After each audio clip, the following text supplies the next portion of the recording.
दिखाऊं तो मैं पहले दिहाड़ी करती, उसे पैसे लेती, फिर बेटे को टाइम मिलके मैं दिखाती। तो मैंने जुनेजा हॉस्पिटल में 3-4 महीने इलाज चलाया। जुनेजा हॉस्पिटल है ये जो रेलवे स्टेशन के पास है।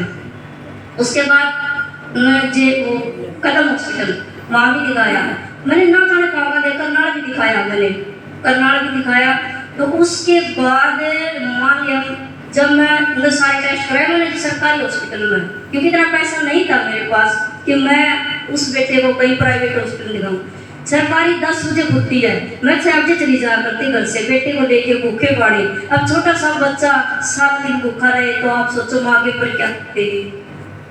जब वहाँ जाती सरकारी हॉस्पिटल में धक्के खाती तो डॉक्टर बोलते 1 बजे आएगा, उससे पहले नहीं आएगा। तो मैं यही सोचा करती बेटे कुछ खुआऊं या नहीं खुआऊं, खुआती तो दिक्कत, ना खुआती तो दिक्कत होती मुझे।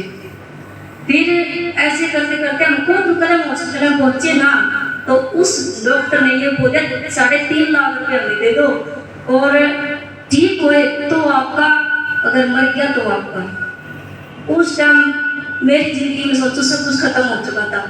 मैंने ऐसा लगा था कि बेटा मेरे पास है ही नहीं, वही मेरा एक सहारा है। क्योंकि शादी के बाद मुझे सिर्फ एक बेटा मिला है, बाकी कुछ नहीं मिला ससुराल से मुझे।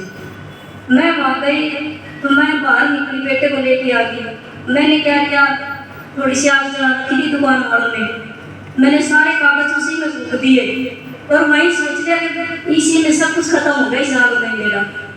फिर भी मैं कोशिश करती रही। मैं सिलाई का काम करती हूँ और वीरेंद्र जी बचपन से ही मतलब मेरे लोग में रहे हैं। तो वीरेंद्र जी ने एक दिन वैसे आके मेरे को बताया सिलाई के वाइफ बोली कि भाई मेरे सूट था लेना। तो वीरेंद्र जी मेरे पास आए और आके बोले सूट, तो मैं बिल्कुल उदास बैठी थी। तो वीरेंद्र जी ने हंसी में पूछ लिया कि क्या बात है तेरे को ऐसी क्यों बैठी है। मैंने कहा कुछ नहीं। नहीं कुछ तो गुस्सा है तेरे को पता। तो जैसे कि दोस्त पूछते हैं वैसे मतलब मेरे साथ है ये। तो मैंने को बताया तो बोले गिरिना मतलब दवाई दूंगा तो आप वो बेटे को दो। तो मैंने बोला वीरेंद्र जी एक बात बताओ, जब इतने रुपये में लगा चुकी हूँ, मैं 10-12 साल से बेटे की संघर्ष कर रही हूँ और बेटा 14 साल का है, तो तब ठीक नहीं हो पाया, आपकी छोटी सी दवाई से कैसे ठीक हो जाएगा। तो बोला कोशिश तो कर। मैंने कहा ठीक है। तो मैंने बोला कि आप मेरे पे विश्वास करो, मेरे पास पैसा नहीं है, आप बोतल दे दो, आप उस बोतल से आराम होगा ना। तो मैं विश्वास करके बताती हूँ आपको कि मैं आपका बोतल और लूंगी और ये पैसे भी मैं कमा के दूंगी। वीरेंद्र जी बोले यहाँ पैसे की बात नहीं है, बेटे की जिंदगी की बात है, तो आप लो। देखिए उसी टाइम बेटे ने उसी दिन शुरू कर दी।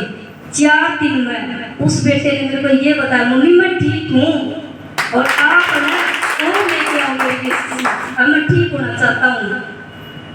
जैसी जिंदगी आपकी मेरी जिंदगी है, हम एक साथ बैठ के बात कर सकते हैं, लेकिन एक 10 साल के बेटे की जिंदगी नहीं है कि वो बैठ के बात कर सके।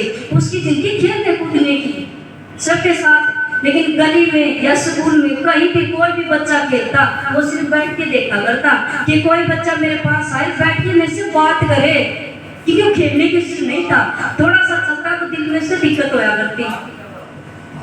तो बेटे ने ली 8 दिन दवाई। 8 दिन में बिना सोचे समझे उसने बोल दिया कि मैं रेस में भाग लूंगा, क्योंकि मेरे अंदर इतनी शक्ति आ चुकी कि मैं दौड़ ले।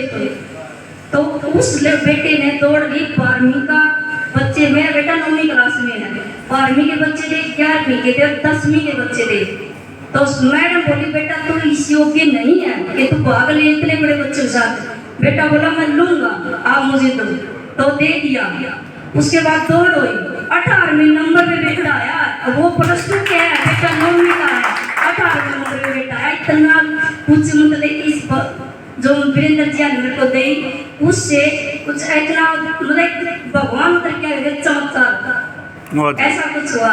लेकिन वीरेंद्र जी का मैं मतलब धन्यवाद नहीं कर सकती हूँ, क्योंकि धन्यवाद करने से एहसान खत्म हो जाता है।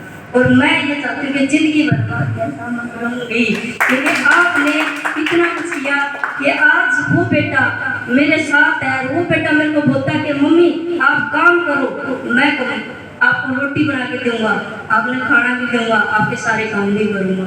आज वो बेटा मेरे साथ है, मुझे जीने की एक बार फिर एक और तमन्ना मिल गई। ठीक है।